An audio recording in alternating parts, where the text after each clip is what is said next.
जय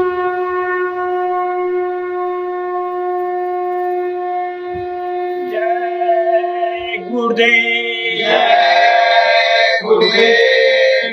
मन को मोड़ सत्संग में आओ, लोक परलोक दोनों फल पाओ। गाय को राष्ट्रीय पशु बनाओ, धरती पर सतयुग ले आओ।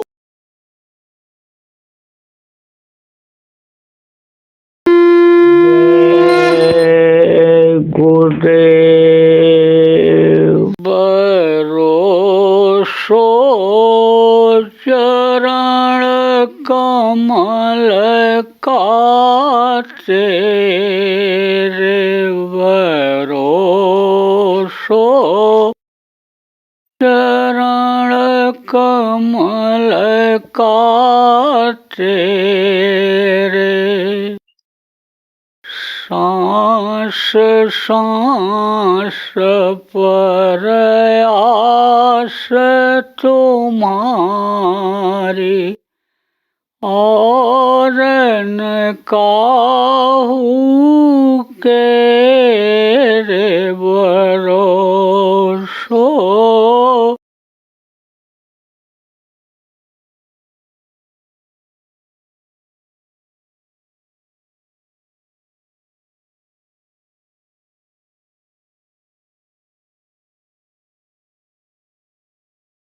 कहा बंदो संत समान चित है, हित अनहित नहीं कोय, अंजुलगत शुभ सुमन जिम सम सुबंध कर दो।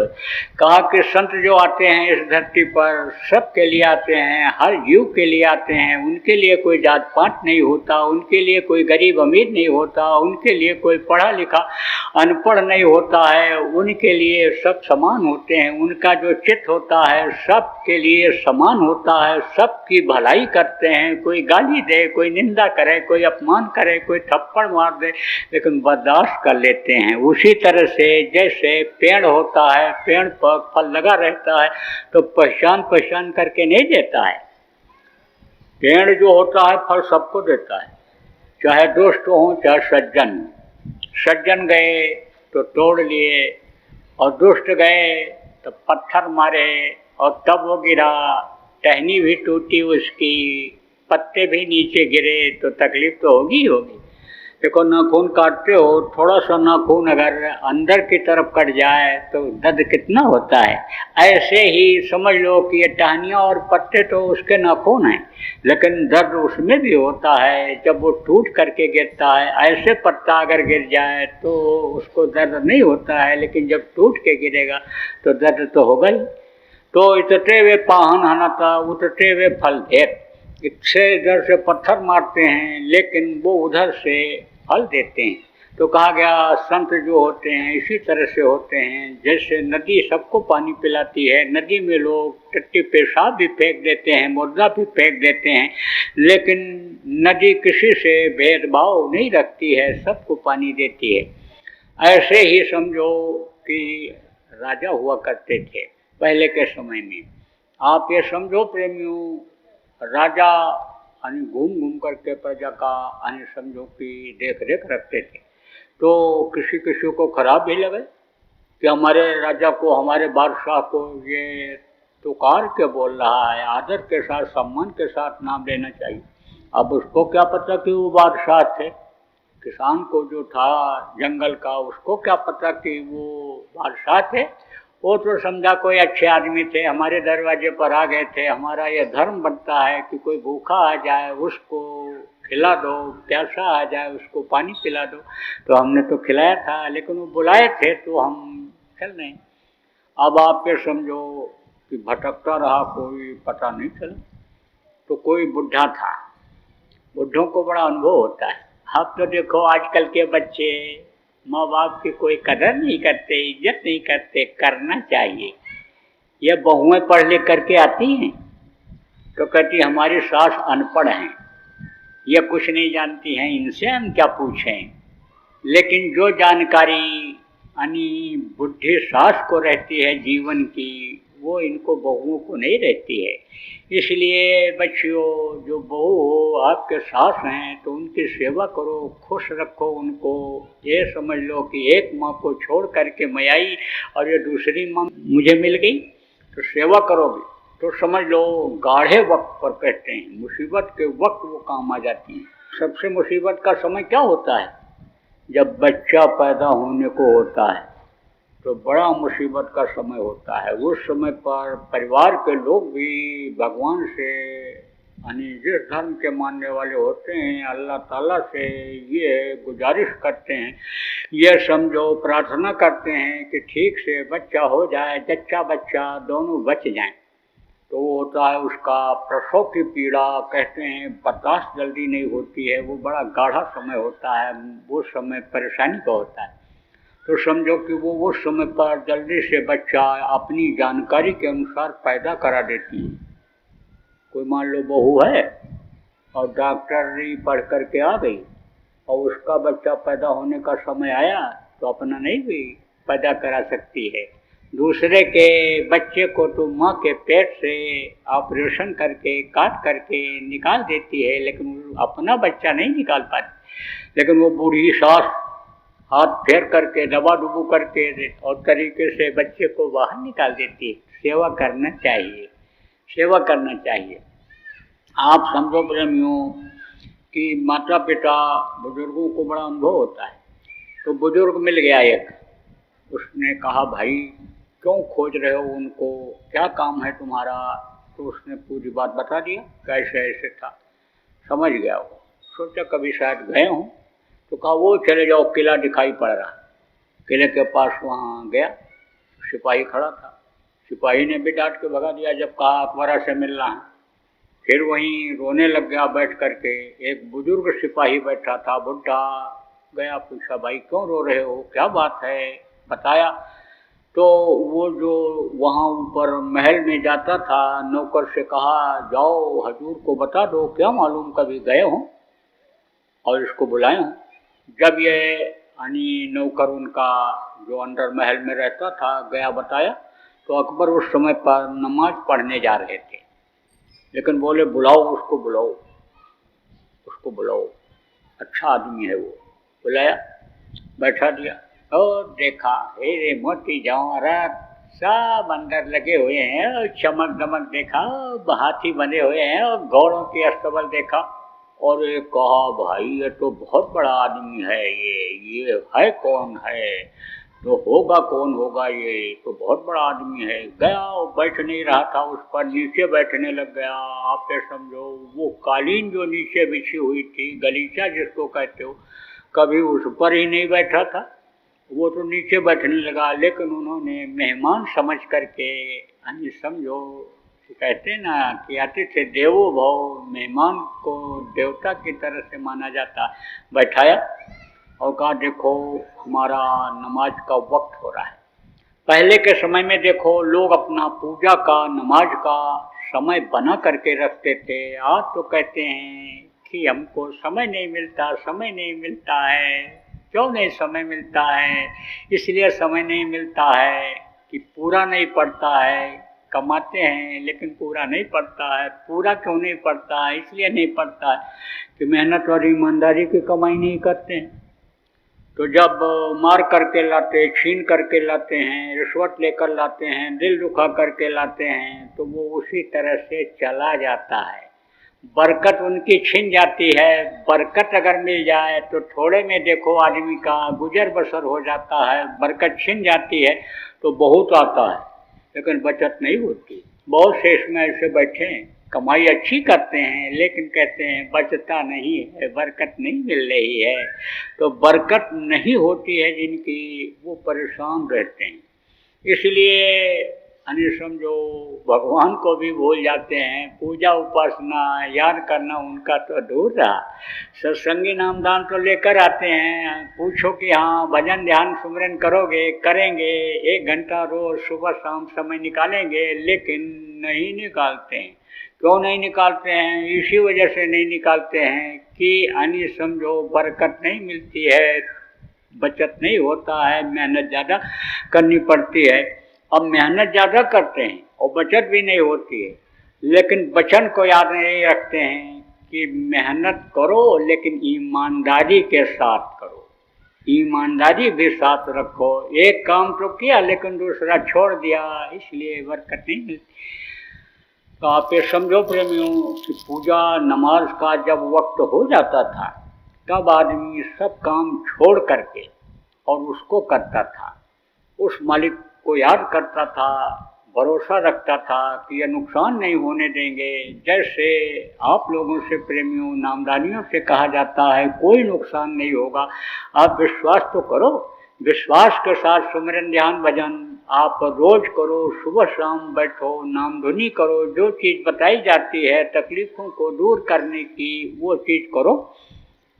तो नमाज का बादशाह के वक्त हो रहा था, तो कहा उस किसान से, गांव के आदमी से कि भाई मेरा नमाज का वक्त हो रहा है तो हमको थोड़ा आप मौका दे दो, तो हम नमाज पढ़ लें, उसके बाद में फिर आपसे बात करेंगे।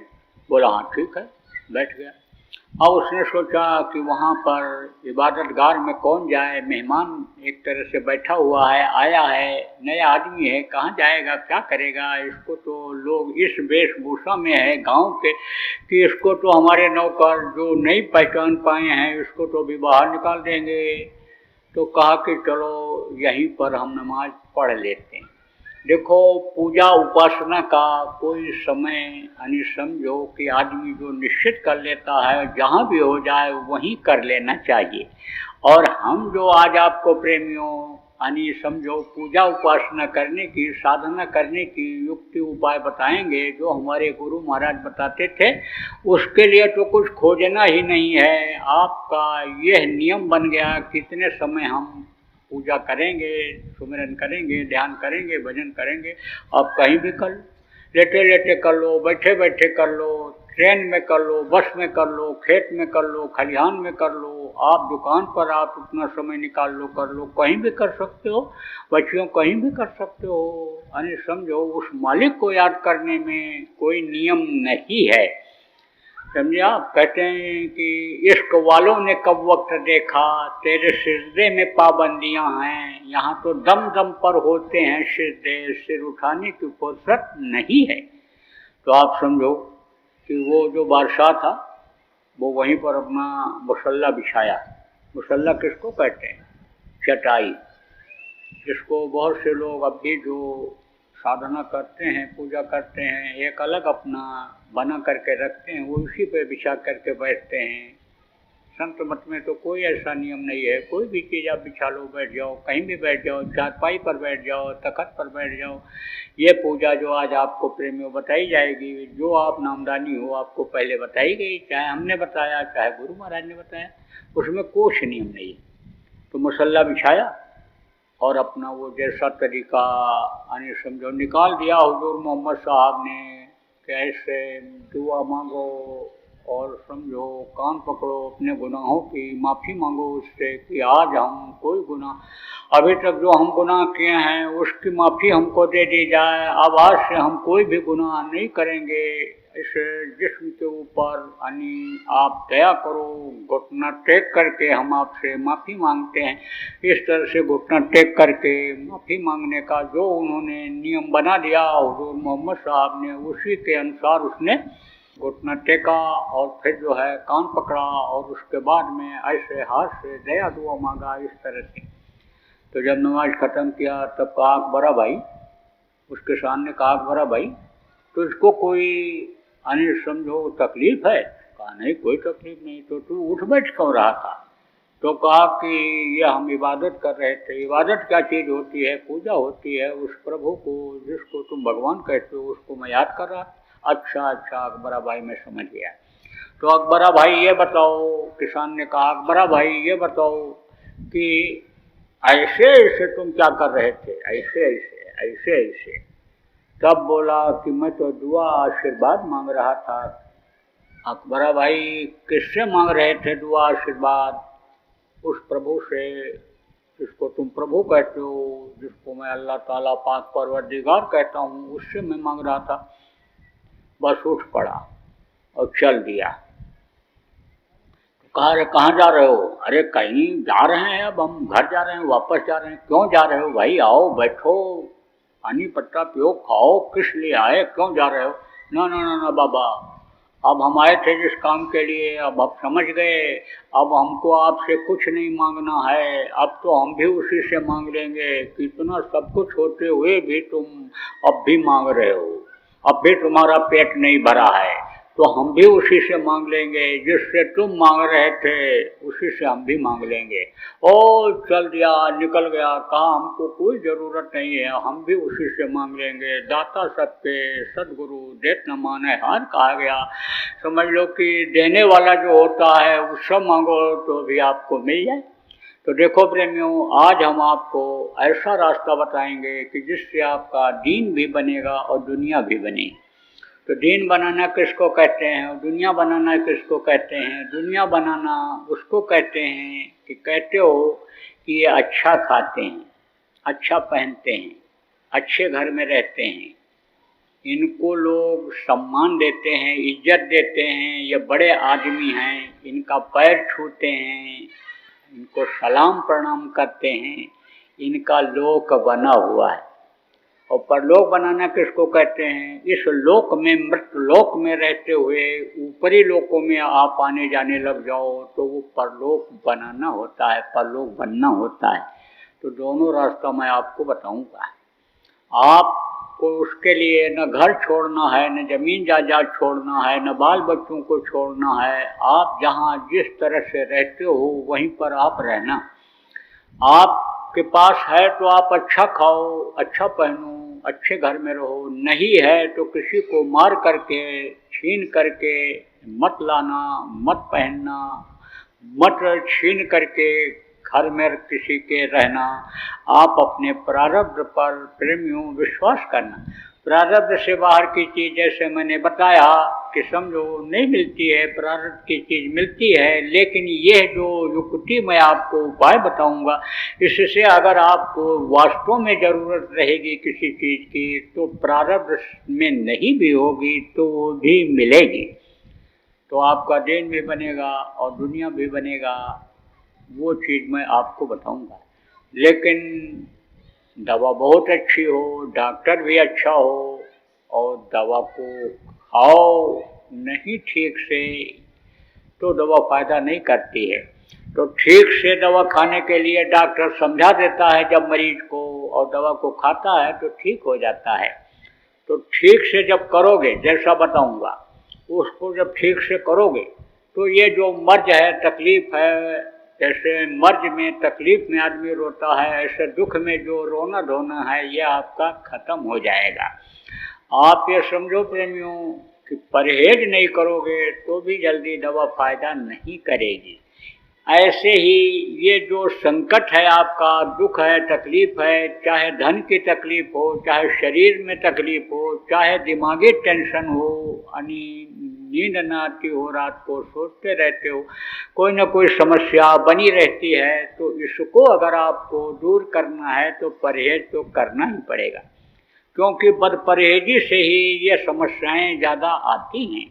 बदपरहेजी में क्या होता है, कुछ तो ऐसा होता है कि जो जान करके आदमी परहेज नहीं कर पाता है, स्वाद मुंह में लगा हुआ है, डॉक्टर ने मना किया है ये चीज़ मत खाना, लेकिन मन नहीं मानता है, खा लेता है, तो तकलीफ होती है।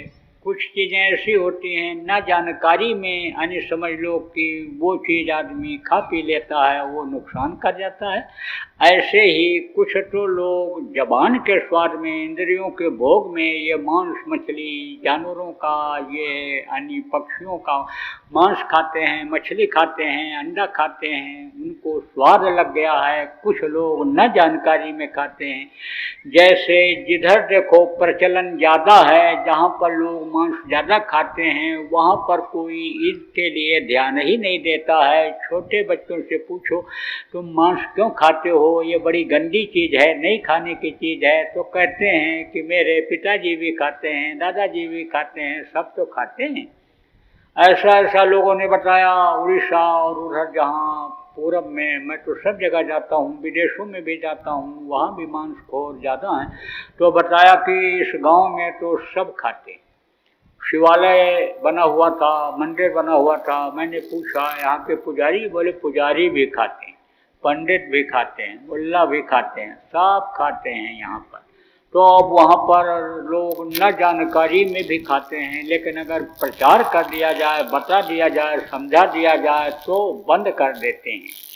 समझ में नहीं कोई चीज़ आती है तो आदमी करता रहता है, समझ में आ जाता है कि भाई इसको छोड़ने से, इसको त्यागने से हमारा फायदा है, तो उसको छोड़ देता है। तो प्रेमियों, इन चीज़ों को आपको नहीं खाना है। मांस मत खाना, मछली मत खाना, अंडा मत खाना, और आप ये समझो किसी भी पक्षी का मांस मत खाना। जीव हत्या जिसमें हो वो काम नहीं करना है। न तो मार के खाओ, न खरीद के खाओ। कुछ लोगों की सोच ऐसी होती है कि हम तो पैसा कमाते हैं और पैसा दे करके लाते हैं, खाते हैं, लेकिन अगर खाना मांस लोग बंद कर दें तो कोई बकरा काटेगा? कोई नहीं काटेगा। फिर तो भूखों मरने लग जाएगा तो दूसरा धंधा करेगा, फिर तो गाय भैंस पाल लेगा, बकरी पाल लेगा, उसका दूध बेचेगा, खाएगा। जिसमें भी हत्या होती हो उसको खाने पीने से पाप लगता है। जैसे देखो कानून बना हुआ है यहाँ का कि जो आदमी को मारता है उसको भी सज़ा होती है, जो योजना बनाता है कि इस तरह से मारो उसको भी सज़ा होती है, जो असलाह देता है मारने का, मदद करता है, सज़ा उसको भी होती है। ऐसे ही बच्चे और बच्चियों समझो, जो जानवरों को मारता है, काटता है, मांस को लाता है और जो पकाता है, खाता है, खिलाता है, सबको बराबर पाप लगता है। और पाप की बहुत बड़ी सज़ा मिलती है नरकों में। काटे जाते हैं, सड़ाए जाते हैं, गलाए जाते हैं, तड़पते रहते हैं, कोई सुनवाई होने वाली नहीं। चिल्लाते हैं तो 100 कोस तक आवाज़ चिल्लाने की जाती है, लेकिन नरक की तरफ कोई बचाने के लिए जाना पसंद नहीं करता है। अभी कोई पानी में गिर जाए तो आने जाने वाला, रास्ता निकलने वाला भी उसका हाथ पकड़ करके उसको बाहर निकाल देता है।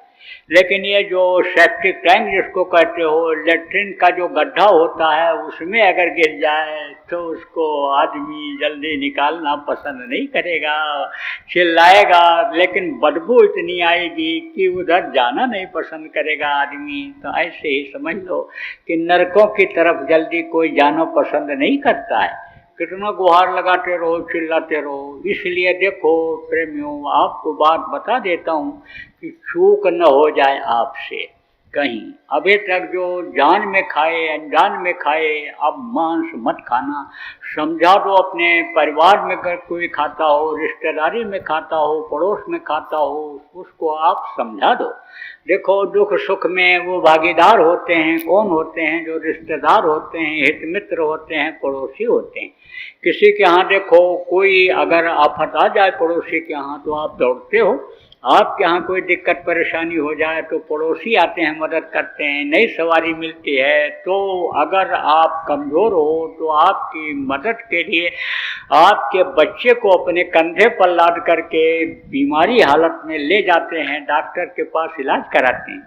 तो जब मदद करते हैं, आप मदद करते हो, तो इसमें भी मदद करो, क्योंकि कल अगर किसी को तकलीफ हो गई, कुदरत के नियम का यानी खंडन किया, उल्लंघन किया, कुदरत के बनाए हुए जीव को किसी ने मारा, काटा, खाया और उसकी सज़ा कुदरत ने दिया, भगवान ने दिया और बीमार हुआ, तकलीफ हुई, तो आपको भी रात को जगना पड़ेगा, ले जाना पड़ेगा, उसको इलाज कराना पड़ेगा। तो ऐसा काम क्यों करो? अपने परिवार में ही देखो, बच्चा बीमार हो जाता है या किसी को कोई तकलीफ होती है तो जल्दी नींद नहीं आती है। साधक लोग जो आप हो, साधना करते हो, ध्यान भजन सुमिरन करने वाले जो सत्संगी हो, आपके घर में अन्य तकलीफ होती है, मन लगता है? नहीं लगता है। लेकिन ध्यान नहीं देते हो कि बच्चा बिगड़ रहा है, यानी समझो बहू मनमानी कर रही है, पत्नी भी यानी समझो सुमिरन ध्यान भजन नहीं करती है, कर्मों की सज़ा मिलती है, सबको मिलती है, सुनते भी हो सत्संग में, लेकिन उसको अमल नहीं करते हो। अमल करने की ज़रूरत है, बताने समझाने की ज़रूरत है। कि तुम शाकाहारी ही क्यों न हो, हमारे बच्चे हो, परिवार हो, रक्त के हो, खानदान के हो, खून हो, लेकिन तुम ध्यान भजन जब तक नहीं करोगे तब तक तुमको शांति सुख मिलने वाला नहीं, आत्मा का कल्याण होने वाला नहीं। तो देखो बच्चों और बच्चों, आप मांस मत खाना, मांस मनुष्य का भोजन नहीं। देखो कुदरत ने ये सारी चीज़ें बनाई हैं, किसके लिए बनाई हैं? आपके लिए बनाई हैं। हवा, पानी, आकाश और ये धरती, ये जितनी भी चीज़ें हैं, आग, ये सब किसने बनाया है? जिसको भगवान कहते हो उसने बनाया है। किसके लिए बनाया है? आदमी के लिए बनाया है। इनमें से एक चीज़ अभी बंद हो जाए, हवा ही बंद हो जाए तो सांस लेना मुश्किल हो जाएगा, जान चली जाएगी। धरती पर अभी अगर आप न चलो, आसमान में ही उड़ते रहो तो स्वास्थ्य खराब हो जाएगा। इसीलिए देखो, पानी में काम करने वाले, जहाज पर काम करने वाले जो समझो कर्मचारी होते हैं, पानी के जहाज से 6 महीने के बाद उनको बाहर निकाल देते हैं। 6 महीने की तुम्हारी छुट्टी, 6 महीना वहाँ रहो, धरती पर चलो, और 6 महीना तुम यहाँ पर रहो। तो इन चीज़ों की ज़रूरत होती है। आग अभी ना हो, गर्मी ना हो, अभी तो देखो आप ये समझो सूरज ना निकले तो समझ लो इतने कीड़े मकोड़े हो जाएं, यानी समझो इतनी बीमारी फैल जाए कि जिंदा रह पाना बड़ा मुश्किल है। तो ये सारी चीज़ें किसके लिए हैं? आदमी के लिए ही। और ये जो पशु और पक्षी है जो बनाए गए, ये एक समझ लो कि आदमी के लिए ही बनाए गए हैं, रखवाली के लिए बनाए गए हैं, फायदे के लिए बनाए गए हैं। जैसे देखो वो लंबे मुँह के सूकर जिनको कहते हैं, ये होते थे, और गाँव में अब भी जहाँ है तो बाहर कोई चला जाता है सुबह उठ करके लेट्रिन करने के लिए, तो सूरज निकलने से पहले, उजाला हो पहले जाते हैं, साफ कर जाते हैं। उतनी सफाई स्वीपर नहीं कर सकता है जितनी सफाई वो कर देते हैं। आप ये समझो कि आहार को खाता है। आप समझ लो कि मछली खाते हो कुछ लोग, मछली खाने वालों को समझ लो कोई चीज़ ऐसी बाकी नहीं है कि जो न खाए। मछली कहाँ रहती है? तालाब में रहती है, और तालाब में हर तरह की चीज़ें बह करके जाती हैं, मुर्गा भी जाता है, गाय बैल भैंस बकरा सब मर के उसमें पहुंच जाते हैं, बह करके नदी तालाब। मछली का काम क्या है? सफाई करना। अगर मछली न हो तालाब में, कुएं में मछली न हो तो गंदगी फैल जाती है, पानी में बदबू आने लग जाता है। इसीलिए देखो पहले के समय में कुआं लोग बनाते थे तो उसमें मछली 2-4 लाके जिंदा डाल देते थे, वो सफाई करती थी, और जब मर जाती है तब उसी को गीद और कौवा खाते हैं। अब आप सोचो, दूसरे का आहार भोजन आप खाते हो कि नहीं खाते हो? दूसरे का कहते हैं ना, छीन के खाओगे तो सजा मिलेगी। इसीलिए कहते हैं अपना खाओ, छीन के मत खाओ, मार के मत खाओ, कहते हैं ना। अब वो गीद और कौवा का भोजन आप खाने लगोगे तो सजा मिलेगी कि नहीं मिलेगी? तो ये जितनी चीज़ें हैं एक दूसरे का आहार हैं, और इनके समझो कि लक्षण अलग हैं। देखो आँख की जो आँखें हैं वो एकदम गोल नहीं हैं, लेकिन देखो ये जो मांसाहारी होते हैं, कुत्ता हैं, बिल्ली हैं, शेर हैं, उनकी आँखें गोल होती हैं, और वो समझो कि यानी चाट के पानी पीते हैं, ऐसे चप चप चप चप चप चप पीते हैं, ये निकाल के ऐसे चाट के पीते हैं, और आप ये उससे खींच के पानी पीते हो। तो आपके शरीर की बनावट अलग है और उनके शरीर की बनावट अलग है। उनके 2 दांत मांसाहारियों के अलग से निकले हुए होते हैं। ऐसे ऐसे देखो जिन बच्चों के दांत बड़े हो जाते हैं कहीं, यानी समझो जमते समय कहते हैं कि इसको कटवा दो, छोटा करा दो, उसको देख करके लोग दुखी होते हैं। यहाँ तक कि जिन औरतों का दांत जो नुकीला होता है, बड़ा होता है लड़कियों का, उनसे जल्दी लोग शादी ब्याह नहीं करते। तो आप ये समझो प्रेमियों कि उसके शरीर की बनावट अलग होती है, लेकिन आपके शरीर की बनावट अलग है। 84 लाख योनियों में सबसे श्रेष्ठ शरीर आपका माना गया। आप देखो कि ये गाय बैल भैंस भी चारा खाते हैं, इनका भोजन चारा है, ये हरी चीज़ें हैं, और वो भी बच्चा पैदा करते हैं, और आप लोग भी यही काम करते हो। काम वही करते हैं, लेकिन उनको अकल बुद्धि नहीं होती। आपको अकल बुद्धि है, अब बुद्धि आपकी मारी जाए, बताने पर भी आप न समझ पाओ तो आपका क्या कहा जाएगा? भाग्यवान आपको कहा जाएगा कि अभागा कहा जाएगा आपको? इसलिए समझने की ज़रूरत है प्रेमियों कि आप देखो ऐसे खड़े होकर के आसमान को देख सकते हो, लेकिन वो खड़े नहीं हो सकते अपने दोनों पैरों पर, नहीं खड़े हो सकते। आप घूम के देख सकते हो, पीछे भी ऐसे देख सकते हो, वो नहीं देख सकते। तो वो अलग होते हैं, जानवर अलग होते हैं, और इन्हीं जानवरों में मांसाहारी जानवर अलग होते हैं। इन्हीं में जो शाकाहारी होते हैं वो भी खींच कर पानी पीते हैं। गाय खींच कर पानी पीती है, भैंस खींच कर पानी पीती है, बैल खींच कर पानी पीते हैं, और जो कुत्ता होते हैं, शेर होते हैं, मांसाहारी हैं, वो चाट के पानी पीते हैं। कुदरत ने बना दिया अलग। अब जब मांस आदमी खाने लग गया तो ये जो खून है शाकाहारी है, ये खून बेमेल हो गया, तो तरह तरह की बीमारियां आ गई। कोरोना जब आया और तो बहुत घबराए हुए थे लोग, और जो भगवान को नहीं याद करते थे भगवान को याद करने लग गए, बोले अब जान बचाओ जान बचाओ। अब आप ये समझो, ये बीमारी का शोध हुआ, अब भी डॉक्टर कहते हैं, अब भी वैज्ञानिक कहते हैं कि मांसाहारियों को ये रोग ज़्यादा हो रहा है, विदेशों में भी लोग मांस खाना छोड़ दिए। आप ये समझो ये बीमारी तो कुछ नहीं है। अभी आपने क्या देखा, इस बीमारी में तो थोड़ा हफ्ता 10 दिन का समय भी मिला है। ऐसी बीमारी आएगी कि जैसे कहते हो चटमंगनी पट ब्याह, ऐसी बीमारी आएगी कि बीमारी हुई नहीं कि खत्म।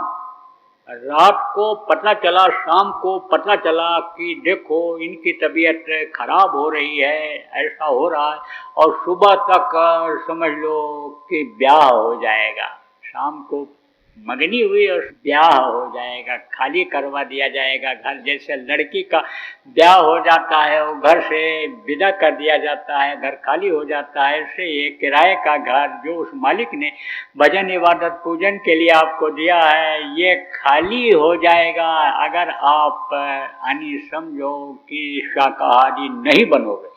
ये आपके गांव में, ये आपके धार जिला में, मनावर में आज 25 अक्टूबर 2021 को मैं बता के जा रहा हूँ।